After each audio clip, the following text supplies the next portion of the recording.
O risco vem de não saber o que se está fazendo. E se vocês lessem os Axiomas de Zurique, é um dos livros que eu indico para vocês, vocês veriam: não misturem esperança com investimentos. Investimentos é lugar de ser racional e não emocional. Vamos falar da AES Brasil, com código de negociação AESB3 na Bolsa de Valores. Empresa essa que retornou menos 18% no período, contra 194% positivo do Ibovespa, principal índice brasileiro. Trazendo isso para o mundo real, um aporte inicial de R$ 1.000 na companhia teriam se transformado hoje em pouco mais de R$ 800. E mesmo num período de 5 anos, ainda assim o retorno é negativo, menos 6%, contra um retorno positivo de mais de 20% do Ibovespa. E o primeiro comentário do vídeo vem logo aqui. É importante para você, investidor, entendam que a AES ela é a antiga Tietê, a Tiet 11. E por mais que exista alguma disparidade, quando toda empresa muda o ticker, ela passa para o novo mercado, existe disparidade de informação em diversos sites, mas você pode fazer isso por conta e você vai perceber que o retorno dela é negativo no curto e no médio prazo. Nos últimos 5 anos, um retorno real, inclusive, de menos 25%.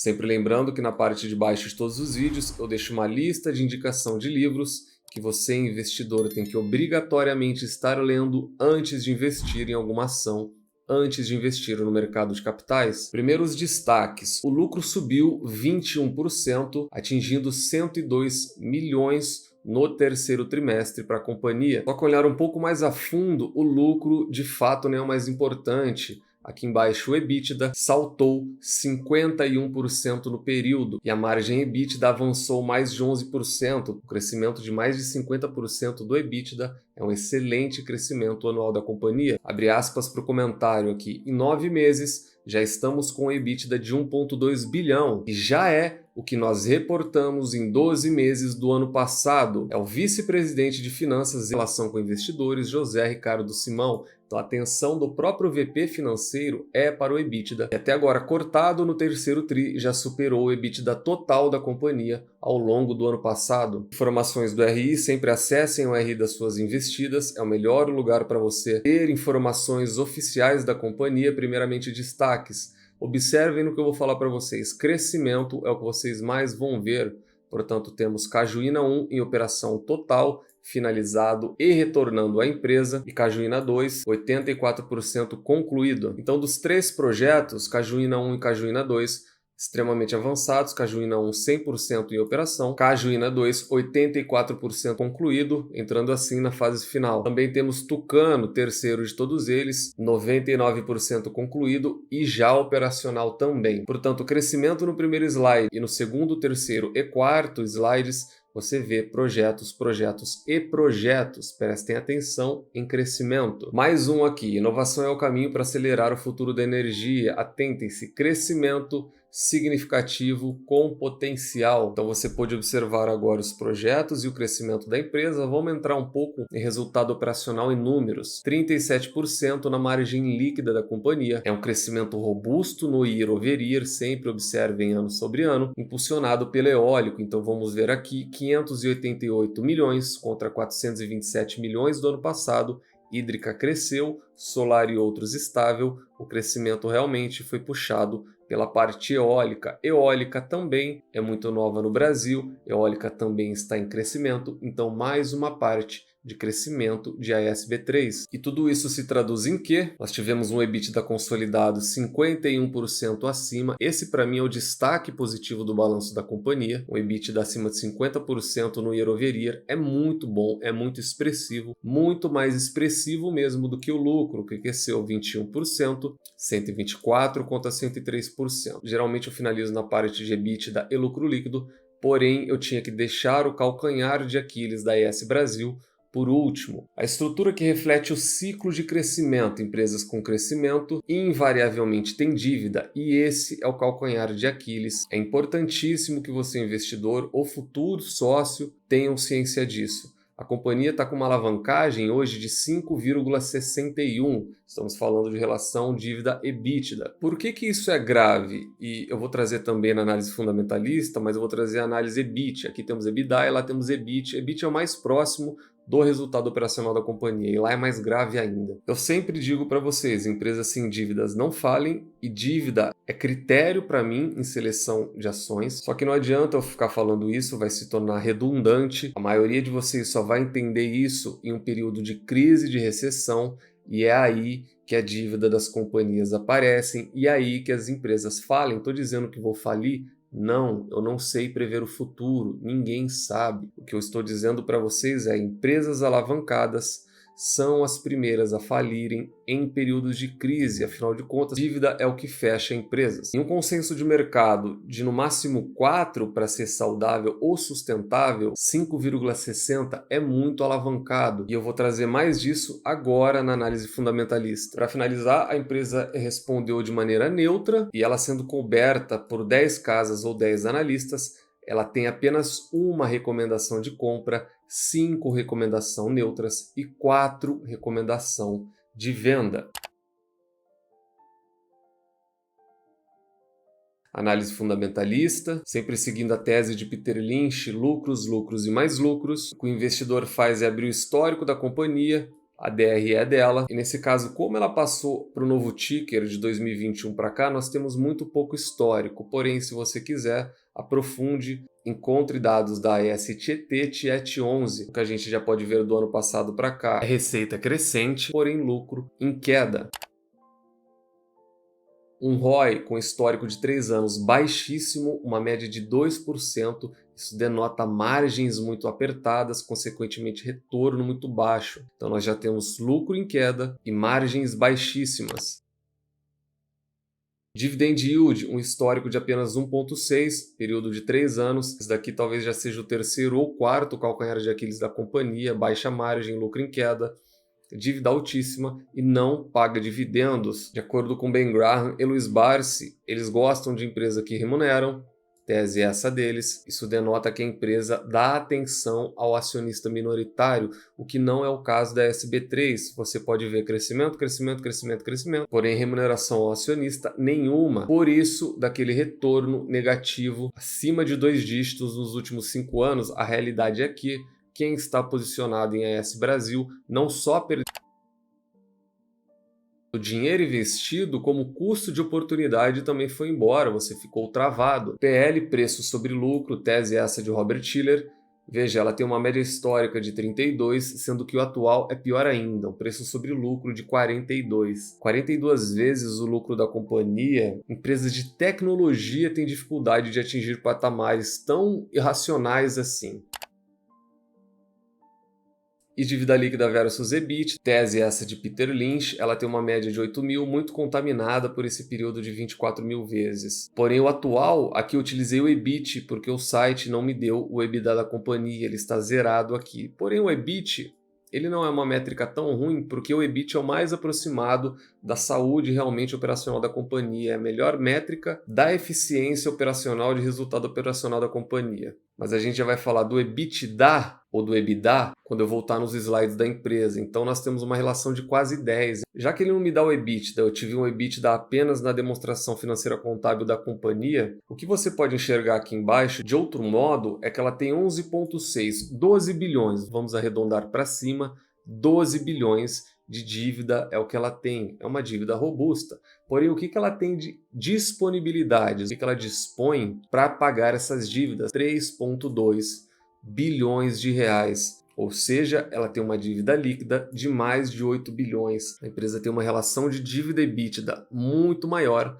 ela tem uma relação de dívida EBIT muito alavancada e ela tem uma relação de dívida bruta versus disponibilidades que compõem caixas e demais muito ruim. Algo em torno de 4 vezes a sua disponibilidade é uma situação perigosa e essa é a realidade.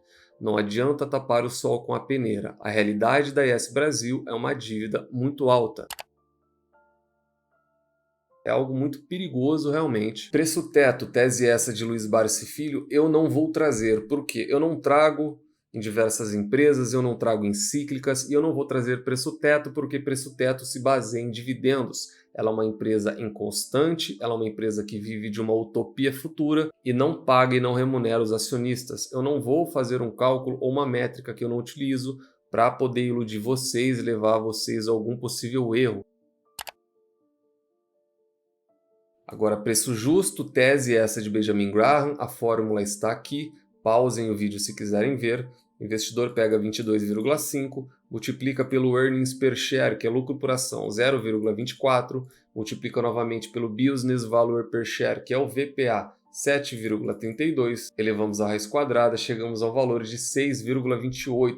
Portanto, o valor justo da companhia hoje, de acordo com Benjamin Graham, seria de 6,28, um valor muito abaixo da cotação de tela de AES Brasil hoje.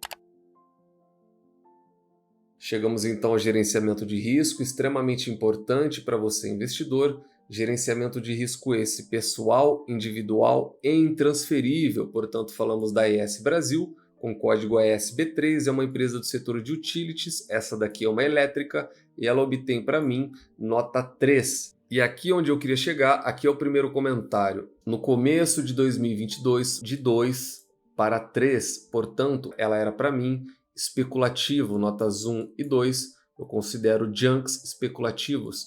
Aí eu posso tratar de diversas varejistas, empresas que dão lucros inconstantes, investimento no exterior e criptomoedas, pontos positivos e negativos. Primeiro eu vou falar dos negativos, que são a grande maioria. Primeiramente, eu não sofro de FOMO. Eu já falei para vocês o que é FOMO através de ciclos de mercado, que é Fear of Missing Out, que é o medo de ficar de fora. Desde que o Barsi disse que ele estava comprando a AES Brasil e de fato ele aumentou a posição recentemente de maneira abrupta, muita gente comprou. Vale um comentário aqui, toda vez que eu cito o Barsi ou que eu discordo de alguma coisa dele, eu automaticamente concordo, porque eu posso discordar da empresa, porém a metodologia que eu uso há mais de 15 anos e que ele usa é muito parecida. O longo prazo é o foco e eu não tenho dúvidas que vai colher bons frutos com a AES Brasil, porque eu conheço a Tiet 11 e eu já vou voltar a falar disso.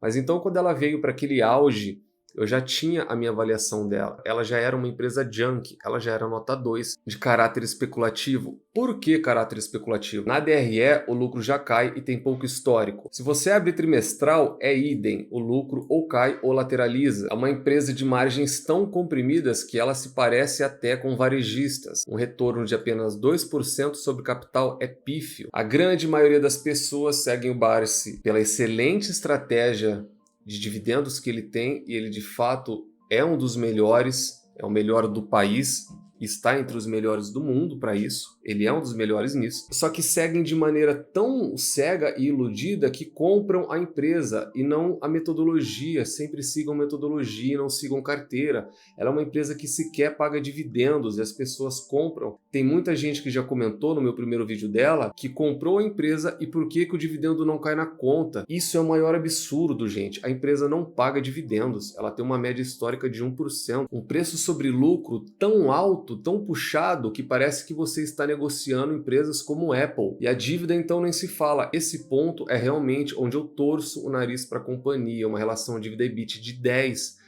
É extremamente arriscado. O preço justo de Graham é praticamente metade do valor de cotação de tela da companhia hoje, e o preço teto nem se aplica, porque se você pegar de 2021 para cá, a companhia praticamente não paga dividendos, sem regularidade, dividendos baixos, ou seja, é uma mera expectativa presente, baseada numa expectativa utópica de um possível futuro, e aí a gente está falando de esperança. Se vocês lessem os Axiomas de Zurique, que é um dos livros que eu indico para vocês, vocês veriam, não misturem esperança com investimentos. Investimentos é lugar de ser racional e não emocional. Então por que eu tenho, e voltando naquela primeira frase, o risco vem de não saber o que se está fazendo. Isso é o quê? Gerenciamento de risco. A empresa tem todos esses defeitos que eu falei para vocês, e são muitos. Fundamentalmente, se vocês olharem os números dela, ela não pode ser uma investida, ela não tem números para estar numa carteira previdenciária, ela tem margens baixas,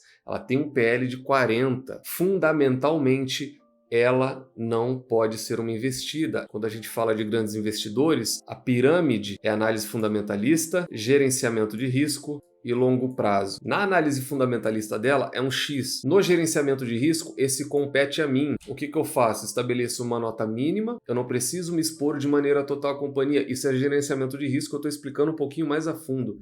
E o terceiro ponto é o longo prazo. Esse também está no meu controle. Portanto, eu tenho duas possibilidades, positivas e uma negativas. E é isso que o Barsi fez. E citando outro livro, sendo redundante, eu sei, mas eu preciso alertar. A Psicologia Financeira de Morgan Housel. Saibam o jogo que vocês estão jogando. O Barsi recomenda a toda hora a compra de AS Brasil.